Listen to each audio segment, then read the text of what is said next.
మహాత్మా జ్యోతిరావు పులే జయంతి సందర్భంగా సర్వేపల్లి నియోజకవర్గ జనసేన పార్టీ సమన్వయకర్త బొబ్బేపల్లి సురేష్ నాయుడు ఆధ్వర్యంలో కూటమిలో భాగంగా ఈరోజు సర్వేపల్లి గ్రామ పంచాయతీ పరిధిలోని అంగన్వాడీ స్కూల్ నందు పిల్లలకి కిట్లు పంపిణీ చేశారు.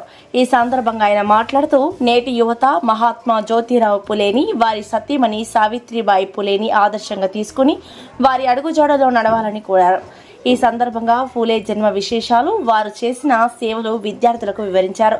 ఈ కార్యక్రమంలో స్థానికులు, జనసేన పార్టీ నాయకులు పినిశెట్టి మల్లికార్జున్, పొట్లూరు సుబ్రహ్మణ్యం, సంతూరి శ్రీహరి, సమాధి గోవిందు, ఎల్లశ్రీ జగదీష్, సమాధి వంశీ, కూటమి నాయకులు, కార్యకర్తలు పాల్గొన్నారు.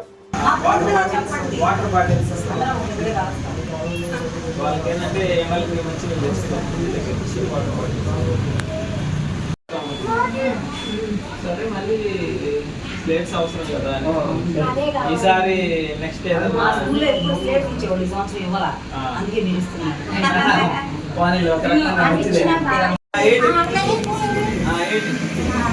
Very good.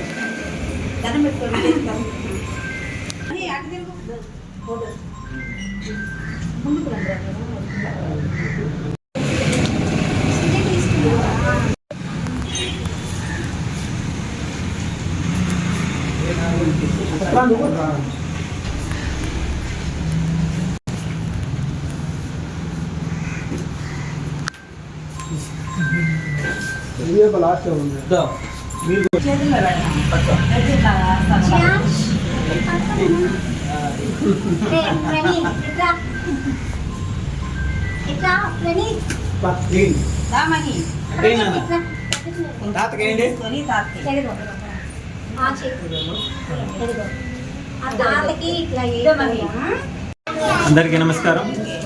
ఈరోజు మహాత్మా బిరుదాంకితుడు పేద బడుగు బలహీన వర్గాల కోసం అహర్నిశలు పోరాటం చేసినటువంటి వ్యక్తి.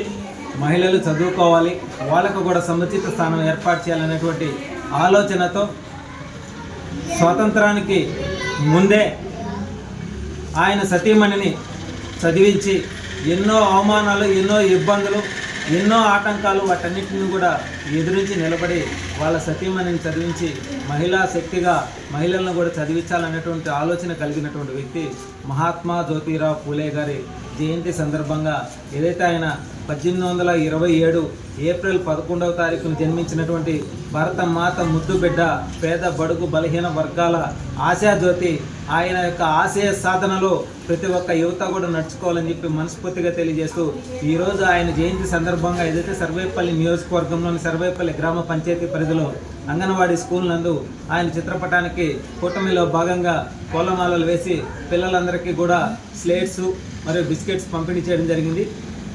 రాబోయే రోజుల్లో యువత అందరికీ కూడా మహాత్మా జ్యోతిరావు పూలే గారి యొక్క జీవిత చరిత్రని పాఠ్య పుస్తకాలలో, స్కూల్స్లో తెలియజేసి ఆయన ఏ విధంగా అయితే మన సమాజ స్థాపన కోసం పాటుపడ్డాడు.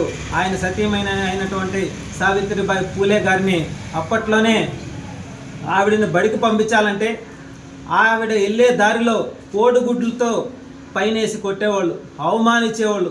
ఆ అవమానాలన్నింటినీ కూడా తట్టుకొని చదివినటువంటి మొట్టమొదటి మహిళ కూడా సావిత్రిబాయి పూలే గారు. నిజంగా మహాత్మా జ్యోతిరావు పూలే గారికి ఆయనని ప్రతి ఒక్కరు కూడా స్మరించుకొని ఆయనకి పాదాబంధనం చేసి నేటి యువతరం అందరం కూడా ఆయన ఆదర్శంగా తీసుకొని నడుచుకోవాలని చెప్పి మనస్ఫూర్తిగా తెలియజేస్తూ కూటమి ప్రభుత్వం ఎప్పుడూ కూడా ఇటువంటి మహానుభావులని స్మరించుకుంటూ వారి ఆశయ సాధనలో మన పరిపాలన కూడా కొనసాగించే విధంగా భావి భారత పౌరులను తీర్చిదిద్దే విధంగా కూటమి ప్రభుత్వం పరిపాలన కొనసాగిస్తుంది. మరి అటువంటి మహానుభావుని నేడు మనం స్మరించుకోవడం ఎంతో ఆనందంగా ఉంది. రాబోయే రోజుల్లో యువత అందరూ కూడా ఆయన ఆదర్శంగా తీసుకోవాలని చెప్పి మనస్ఫూర్తిగా తెలియజేస్తూ ఉన్నాం.